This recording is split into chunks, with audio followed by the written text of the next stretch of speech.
நேத்து பார்த்தீங்கன்னா, விஜயோடைய பேக்ல கத்தி ஒண்ணு கத்தரிக்கோல் இருந்துச்சுன்னு ஒரு தகவல். அடுத்தது பார்த்தீங்கன்னா, ஆதவ அர்ஜுனுடைய பேக்ல அ உயர் உயர்தர விஸ்கி பாட்டில் ஒண்ணு இருந்துச்சுன்னு ஒரு தகவல். இந்த விஸ்கி பாட்டில்லாம் நீங்க அளவு கிடையாதுங்க அப்படின்னு வாங்கிட்டாங்கன்னு ஒரு தகவல். இதெல்லாம் சேர்த்து பத்தி பேச மாட்டாங்களே. இதுக்கும் திமுகவுக்கும் சம்மந்தம் இல்ல. இது வந்து மத்திய அரசுடைய கண்ட்ரோல்ல ஏர்போர்ட்ல நடக்கிற சம்பவம். இது சிஎஸ்எஃப் பிஜேபியுடைய இது மத்திய அரசுடைய கண்ட்ரோல்ல உள்ள விஷயம். ஸோ அதனால பிஜேபி இதுவரைக்கும் விஜய் பார்த்த பார்வை வேற. இப்ப வேற மாரி பார்வை. ஏன்னா போன முறையும் கண்டிப்பா விஸ்கி பாட்டிலோட போயிருப்பாரு அவரு தலைவரு.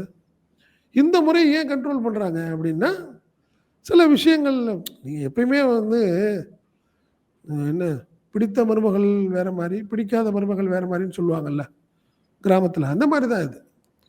அதனால நீங்க விஜய்க்கு வந்து இந்த நெருக்கடிங்கிறது வந்து எல்லாத்துக்கும் தெரிஞ்ச ஒரு விஷயம் தான். தேர்தல் அறிவிச்சதுனால இன்னும் அடுத்த 2 நாட்கள் அவர் முடிவெடுக்க வேண்டிய கட்டாயத்துல இருக்கார். என்ன காரணம்னா 234 தொகுதிகளிலும் கேண்டிடேட் போட்டாகணும்.